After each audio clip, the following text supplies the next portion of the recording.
جابر رضی اللہ تعالی عنہ ان النبي صلی اللہ علیہ وسلم لم يسلك طريقا فيتبعه احد الا عرف انه قد سلكه من ريح عرقه رواہ الدارمی۔ حضرت جابر رضی اللہ تعالیٰ عنہ بیان فرماتے ہیں کہ نبی کریم صلی اللہ علیہ وسلم جس راستے سے بھی گزرتے، حضور کے پیچھے کوئی صحابی آتے تھے تو حضور کے پسینے کی خوشبو سے پہچان لیتے تھے کہ نبی پاک صلی اللہ علیہ وسلم اسی راستے سے گزرے۔ ایک روایت میں حضرت انس رضی اللہ تعالیٰ عنہ بیان فرماتے ہیں کہ کان رسول اللہ صلی اللہ علیہ وسلم اذا مر فی طریق من طرق المدینہ، نبی پاک صلی اللہ علیہ وسلم مدینے کے راستوں میں سے کسی راستہ پر سے جب گزرتے، وجدوا منہ رائحۃ الطیب، تو صحابہ اس سے حضور کی خوشبو کو محسوس کرتے، وقالوا، اور کہتے، مر رسول اللہ صلی اللہ علیہ وسلم من هذا الطریق، حضور علیہ الصلوۃ والسلام اسی راستے سے گزرے۔ ایک روایت میں ہے صحابی کہتے کان رسول اللہ صلی اللہ علیہ وسلم یعرف باللیل بطیب الریح، رات کے وقت نبی کریم صلی اللہ علیہ وسلم اپنی خوشبو سے پہچانے جاتے تھے کہ حضور علیہ الصلوۃ والسلام کے پسینے کی خوشبو سے معلوم ہوتا تھا کہ نبی پاک صلی اللہ علیہ وسلم یہاں سے گزرے۔ چونکہ اس وقت اسٹریٹ لائٹ کا اور روشنیوں کا تو کوئی تصور نہیں تھا، تو رات کے وقت حضور علیہ الصلوۃ والسلام کی خوشبو سے صحابہ پہچانتے تھے کہ نبی پاک صلی اللہ علیہ وسلم یہاں سے گزرے۔ ایک چھوٹی عمر کے صحابی کہتے ہیں میں کسی وجہ سے گھبرایا ہوا تھا تو حضور علیہ الصلوۃ والسلام نے مجھے اپنے سینے سے لگا لیا، تو میں نے حضور علیہ الصلوۃ والسلام کے پسینے کو محسوس کیا، پسینے کی خوشبو کو محسوس کیا۔ فرماتے ہیں کبھی کسی مشک و عنبر کی خوشبو بھی اتنی حسین نہیں تھی، اتنی پسندیدہ نہیں تھی میرے لیے جتنے نبی پاک صلی اللہ علیہ وسلم کے پسینے کی مبارک خوشبو میرے لیے تھی۔ دوستو، یہ خوشبودار پیغمبر ہمارے آقا حضرت محمد کریم صلی اللہ علیہ وسلم، جن کے اعمال خوشبو، جن کا چلنا خوشبو، جن کا پسینہ خوشبو، جن کا دیکھنا خوشبو، اٹھنا بیٹھنا خوشبو،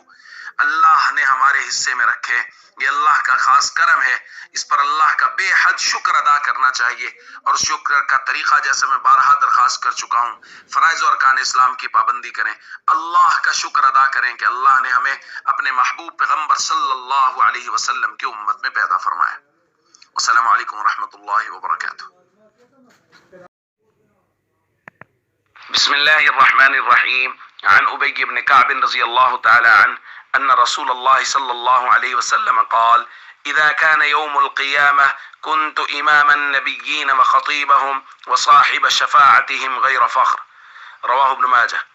نبی کریم صلی اللہ علیہ وسلم نے ارشاد فرمایا جب قیامت کا دن ہوگا تو میں نبیوں کا امام اور ان کا خطیب ہوں گا اور ان کی سفارش کرنے والا ہوں گا، اور فرمایا یہ بات میں بغیر کسی فخر کے کہہ رہا ہوں۔ دوستو، تین باتیں، تین فضیلتیں جو تمام تر انبیاء پر نبی کریم صلی اللہ علیہ وسلم کو قیامت کے دن حاصل ہوں گی،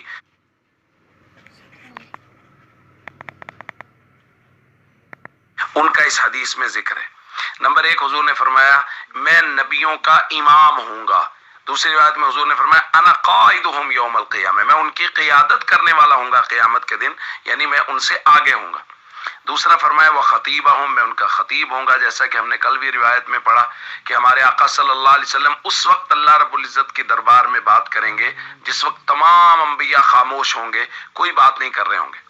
اور تیسرا فرمایا وصاحب شفاعتہم، اور میں ان تمام لوگوں کی طرف سے سفارش کرنے والا ہوں گا، انبیاء کی طرف سے بھی، جیسا کہ کل کی روایت میں ہم نے پڑھا کہ نبی کریم صلی اللہ علیہ وسلم کو شفاعت کبریٰ حاصل ہوگی، اور نبی کریم صلی اللہ علیہ وسلم اللہ رب العزت کے دربار میں تمام لوگوں کے حساب کتاب کے شروع کرنے کی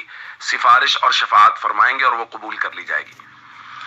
دوستو، ہمارے آقا حضرت محمد کریم صلی اللہ علیہ وسلم کو اللہ تعالیٰ نے بے شمار فضائل عطا فرمائے ہیں، اور اللہ کا ہم سب پہ کتنا کرم ہے، جیسا کہ بارہا یہ درخواست کی جا رہی ہے کہ اللہ نے اس پاک پیغمبر صلی اللہ علیہ وسلم کی امت میں ہم سب کو پیدا کیا ہے۔ اس لیے ذمہ داری بہت بڑی ہے کہ ہم قیامت کے دن اپنے نبی صلی اللہ علیہ وسلم کے سامنے جائیں تو کم از کم حضور جو چیزیں ذمہ لگا گئے، فرائض اور ارکان اسلام جو ضرور بھی ضرور کرنے ہیں، فرائض اور ارکان اسلام کی پوری پابندی کے ساتھ جائیں، اور کوشش کریں کہ اپنی مکمل زندگی حضرت محمد صلی اللہ علیہ وسلم کے طریقوں کے مطابق گزاریں۔